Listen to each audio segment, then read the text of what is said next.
നമസ്കാരം. നിരക്കറിൽ പുതിയ ഒരു വീഡിയോയിലേക്ക് നിങ്ങൾക്ക് ഏവർക്കും സ്വാഗതം. കേന്ദ്ര സർക്കാരിന് കീഴിലുള്ള പൊതുമേഖലാ സ്ഥാപനമായ ഇന്ത്യൻ റെയിൽവേയിൽ നിലവിലുള്ള ടെക്നീഷ്യൻ ഗ്രേഡ് 1 സിഗ്നൽ, അതുപോലെ ടെക്നീഷ്യൻ ഗ്രേഡ് 3 എന്നീ ഒഴിവുകളെ കുറിച്ചുള്ള ഇൻഫർമേഷൻ ആണ് ഇന്നത്തെ വീഡിയോയിൽ ഷെയർ ചെയ്യാനുള്ളത്. ആകെ 9144 ഒഴിവുകളാണുള്ളത്. കേരളത്തിലെ തിരുവനന്തപുരം ഡിവിഷനിലും ഒഴിവുകളുണ്ട് എന്ന കാര്യം നിങ്ങൾ പ്രത്യേകം ശ്രദ്ധിക്കുക. ഇതിലേക്ക് ഓൺലൈനായിട്ട് വേണം അപേക്ഷിക്കുവാനായിട്ടുള്ളത്. 2024 മാർച്ച് 9 മുതൽ 2024 ഏപ്രിൽ 8 വരെ ഓൺലൈനായിട്ട് ഇതിന് അപേക്ഷിക്കാനായിട്ട് കഴിയും. ഇതേക്കുറിച്ചുള്ള കൂടുതൽ കാര്യങ്ങളൊക്കെയാണ് ഇന്നത്തെ വീഡിയോയിൽ ഷെയർ ചെയ്യുന്നത്. കാര്യങ്ങളൊക്കെ നിങ്ങൾ പൂർണ്ണമായിട്ടും മനസ്സിലാക്കാൻ വീഡിയോ മുഴുവനായിട്ട് കാണുക. നോട്ടിഫിക്കേഷൻ ഒക്കെ എല്ലാ ഡീറ്റെയിൽസ് നിങ്ങൾക്ക് മനസ്സിലാക്കാനായിട്ട് കഴിയും. ഇതിന്റെ ലിങ്ക് ഞാൻ വീഡിയോയുടെ ഡിസ്ക്രിപ്ഷൻ ബോക്സിൽ കൊടുത്തിട്ടുണ്ട്. ഡയറക്റ്റായിട്ട് ലിങ്ക് ഡൗൺലോഡ് ചെയ്ത് നോക്കാനായിട്ട് കഴിയും. വേക്കൻസികളുടെ എണ്ണം പറയുകയാണെങ്കിൽ ടെക്നീഷ്യൻ ഗ്രേഡ് 1 സിഗ്നൽ, അത് അതിന്റെ അടിസ്ഥാന ശമ്പളം 29,200 ആണ്. അതിന് 18 മുതൽ 36 വയസ്സിലുള്ളവർക്ക് അപേക്ഷിക്കാൻ കഴിയും. 1092 വേക്കൻസികൾ ആണ് ഇതിനുള്ളത്. ടെക്നീഷ്യൻ ഗ്രേഡ് 3 ആണെന്നുണ്ടെങ്കിൽ ലെവൽ 2 അപ്പോയിന്റ്മെന്റ് ആണ്. അത് സാലറി സ്കെയിലാണ്. 19,900 ആണ് അടിസ്ഥാന ശമ്പളം. 18 മുതൽ 33 വയസ്സ് വരെയുള്ളവർക്ക് അപേക്ഷിക്കാൻ കഴിയും. ആകെ 8,052 ഒഴിവുകളുണ്ട്. ഇങ്ങനെ രണ്ടും കൂടെ കൂട്ടി 9,144 ഒഴിവുകളാണ് ആകെ ഉള്ളത് എന്ന കാര്യം നിങ്ങൾ പ്രത്യേകം ശ്രദ്ധിക്കുക.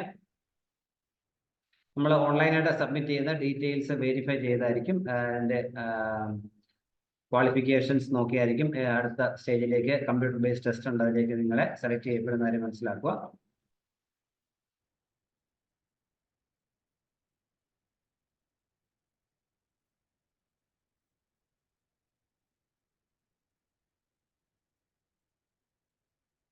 പ്രായപരിധി നേരത്തെ തന്നെ പറഞ്ഞു, 18 മുതൽ 36 വയസ്സ് വരെ ഗ്രേഡ് 1-നും ഗ്രേഡ് 2-നും 18 മുതൽ 33 വയസ്സിലുള്ളവർക്ക് അപേക്ഷിക്കാൻ കഴിയും. എന്നാൽ SC/ST കാരായിട്ടുള്ളവർക്ക് 5 വർഷവും OBC നോൺ ക്രീമിലായിട്ടുള്ളവർക്ക് 3 വർഷവും ഉയർന്ന പ്രായപരിധിയുള്ള ഇളവ് ലഭിക്കും എന്ന കാര്യം കൂടി ഓർത്തിരിക്കുക.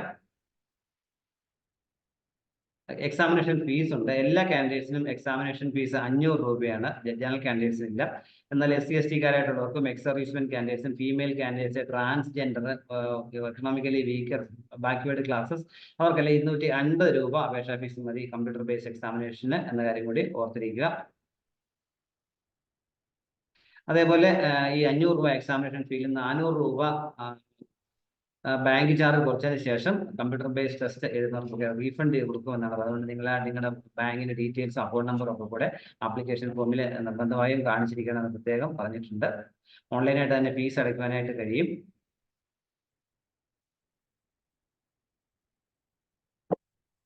അതുപോലെ ഞാൻ നേരത്തെ പറഞ്ഞാൽ ബാങ്കിന്റെ പേര്, നിങ്ങളുടെ ബാങ്ക് അക്കൗണ്ടിന്റെ ഹോൾഡറിന്റെ പേര്, അതുപോലെ അക്കൗണ്ട് നമ്പർ, IFSC കോഡൊക്കെ നിങ്ങൾ നിർബന്ധമായും കാണിച്ചിരിക്കണം. അതുപോലെ എക്സാമിനേഷൻ ഫീയില് ബാക്കി നിങ്ങൾക്ക് റീഫണ്ട് ചെയ്ത് കിട്ടുന്ന എമൗണ്ട് നിങ്ങൾക്ക് റീഫണ്ട് ചെയ്യാൻ വേണ്ടിയാണ് അതിന്റെ ഡീറ്റെയിൽസ് കൊടുക്കണം എന്ന് പറഞ്ഞിരിക്കുന്നത്.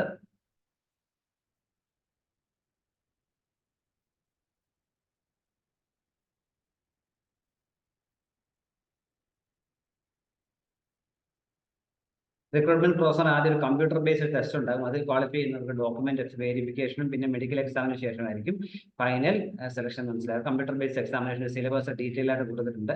അതിൽ ജനറൽ അവയർനെസിന്റെ 10 ചോദ്യങ്ങൾ 10 mark, general intelligence and reasoning 15 ചോദ്യങ്ങൾ 15 mark, basics of computer and application 20 ചോദ്യങ്ങൾ 20 മാർക്ക്, മാത്തമാറ്റിക്സ് 20 ചോദ്യങ്ങൾ 20 mark, basic science and engineering 35 ചോദ്യങ്ങൾ 35 മാർക്ക്. ആകെ 100 ചോദ്യങ്ങൾ 100 മാർക്കുമാണുള്ളത്. 80 മാർക്കുണ്ട്. ആകെ പരീക്ഷയ്ക്ക് 1.5 മണിക്കൂർ സമയമായിരിക്കും ഈ പരീക്ഷ എഴുതാനായിട്ട് നിങ്ങൾക്ക് ലഭിക്കുക എന്ന കാര്യം കൂടി മനസ്സിലാക്കുക. 1/3 മാർക്ക് നെഗറ്റീവ് മാർക്കിംഗ് ഉണ്ട് എന്ന കാര്യം പ്രത്യേകം ശ്രദ്ധയുണ്ട്. ശരിയായ ഉത്തരങ്ങൾ മാത്രം എഴുതുവാനായിട്ട് ശ്രമിക്കുക. അതുപോലെ ഇത് ഗ്രേഡ് 1-ന്റെ കേസാണ്. അതായത് ഗ്രേഡ് 3 ആണെന്നുണ്ടെങ്കിൽ മാത്തമാറ്റിക്സ് 25 ചോദ്യങ്ങൾ 25 മാർക്ക്, ജനറൽ ഇന്റലിജൻസ് 25 ചോദ്യങ്ങൾ 25 മാർക്ക്, ജനറൽ സയൻസ് 40 ചോദ്യങ്ങൾ 40 മാർക്ക്, ജനറൽ അവയർനെസ് 10 ചോദ്യങ്ങൾ 10 മാർക്ക്. അങ്ങനെ 100 ചോദ്യങ്ങൾ 100 മാർക്കുമാണ്. ഇവർക്കും 90 മിനിറ്റ് അല്ലെങ്കിൽ 1.5 മണിക്കൂർ പരീക്ഷയായിരിക്കും ഉള്ളത്. അപ്പോൾ ഇതിൽ selection computer based examination qualify ചെയ്യുന്നവർക്കായിരിക്കും ഡോക്യുമെന്റ് വെരിഫിക്കേഷൻ ആണുള്ളത്. ഇനി എങ്ങനെ അപ്ലൈ ചെയ്താൽ ഡയറക്റ്റായിട്ട് നിങ്ങൾ ഓൺലൈനായിട്ട് കൺസേൺഡ് ആയിട്ടുള്ള റീജിയനിലെ വെബ്സൈറ്റ് നിങ്ങൾ അപ്ലൈ ചെയ്യുക എന്ന കാര്യം പ്രത്യേകം ഓർത്തതിന്റെ അഡ്രസ് ഡീറ്റെയിൽസ് കൊടുത്തിട്ടുണ്ട്, അത് പറയാം. അതുപോലെ നിങ്ങൾ ആപ്ലിക്കേഷനോടൊപ്പം നിങ്ങളുടെ റീസെന്റ് ആയിട്ട് കളർ ഫോട്ടോഗ്രാഫ് സ്കാൻ ചെയ്ത് അയക്കേണ്ടതായിട്ടുണ്ട്. അതുപോലെ നിങ്ങളുടെ ഒരു സിഗ്നേച്ചർ കറുത്ത മഷീൻ കൊണ്ട് വെള്ള പേപ്പർ സൈൻ ശേഷം അതും സ്കാൻ ചെയ്ത് അയക്കണം. SC/ST-കാരൊക്കെയാണ് റിസർവേഷൻ ആനുകൂല്യമായിട്ട് അതിന് ബന്ധപ്പെട്ട സർട്ടിഫിക്കറ്റ് കോപ്പി PDF ഫോർമാറ്റ് ആയിട്ട് അയക്കണം എന്ന കാര്യം കൂടി ഓർത്തിരിക്കുക. അതിലേക്ക് ഓരോ RRB റീജിയണൽ റെയിൽവേ റിക്രൂട്ട്മെന്റ് ബോർഡിന്റെ വെബ്സൈറ്റിന് അഡ്രസ് കൊടുത്തിട്ടുണ്ട്. നമ്മുടെ കേരളത്തിലെ തിരുവനന്തപുരത്തിന് അഡ്രസ് കൊടുത്തിട്ടുണ്ട്. www.rrbtiruvananthapuram.gov.in എന്ന സൈറ്റാണ്. അതിൽ നിങ്ങൾക്ക് ഓൺലൈനായിട്ട് അപേക്ഷിക്കാൻ എല്ലാ ഡീറ്റെയിൽസും പിന്നീടുള്ള അപ്ഡേറ്റ്സ് ഒക്കെ അതിൽ വരുന്നതായിരിക്കും. ഇടയ്ക്കൊക്കെ ആ സൈറ്റ് നിങ്ങൾ വിസിറ്റ് ചെയ്യാൻ മറക്കരുത്. ക്വസ്റ്റ്യൻസ് മലയാളത്തിലും ലഭ്യമാണെന്ന കാര്യം മനസ്സിലാക്കുക. മീഡിയം ഓഫ് ഇൻസ്ട്രക്ഷൻസ് ക്വസ്റ്റ്യൻസ് പല ലാംഗ്വേജിലും അവൈലബിൾ ആയിരിക്കും.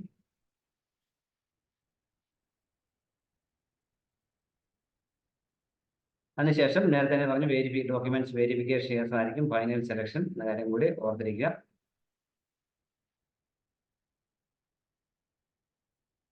വേക്കൻസികളുടെ എണ്ണം നമുക്ക് നോക്കാം. തിരുവനന്തപുരം ഡിവിഷനിലും വേക്കൻസികൾ ഉണ്ടെന്ന് പറഞ്ഞു. നമുക്ക് തിരുവനന്തപുരത്തെ വേക്കൻസികളുടെ എണ്ണം നോക്കാം.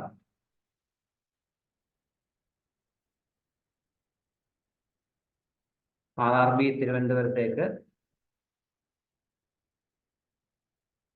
ടെക്നീഷ്യൻ 1ഉം ടെക്നീഷ്യൻ 3യും വേക്കൻസി ഉണ്ട്. Technician grade 1 signal 5 vacancy. അങ്ങനെ ഓരോന്ന് ഡീറ്റെയിൽസ് കൊടുത്തിട്ടുണ്ട്. ബാക്കി 3യിലാണ് വേക്കൻസികൾ കൂടുതൽ. അങ്ങനെ ടെക്നീഷ്യൻ 1ല് ആകെ 14 വേക്കൻസികളാണ് തിരുവനന്തപുരത്തുള്ളത്. Technician 3ല് 89 vacancy. അങ്ങനെ കേരളത്തിൽ 103 വേക്കൻസിയാണ് കേരളത്തിൽ ആകെ ഉള്ളത് എന്ന കാര്യം കൂടി മനസ്സിലാക്കുക.